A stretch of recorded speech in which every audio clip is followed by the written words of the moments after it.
నమస్తే అందరికీ. ఇది వచ్చేసి బ్రౌన్ రైస్.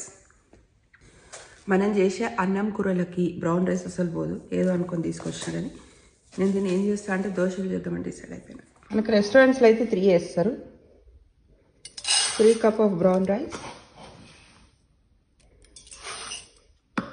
ఇప్పుడు నేను 3 వేస్తున్నా బ్రౌన్ రైస్. 1 ఉరద్ దాల్, మళ్ళీ 3 brown rice, 1 urad dal. Black ఐబీన్తో చేస్తున్న దోశలు చాలా బాగుంటుంది. ఇప్పుడు 1/2 కప్ బ్లాక్ ఐబీన్ తీసుకున్నా. Black eye bean 1/2 cup, remaining 1/2 cup white chole తీసుకున్నా. అది కూడా వేసేస్తున్నా. ఇది వచ్చి గ్రీన్ పీజియన్ తూర్ దాల్ అంట.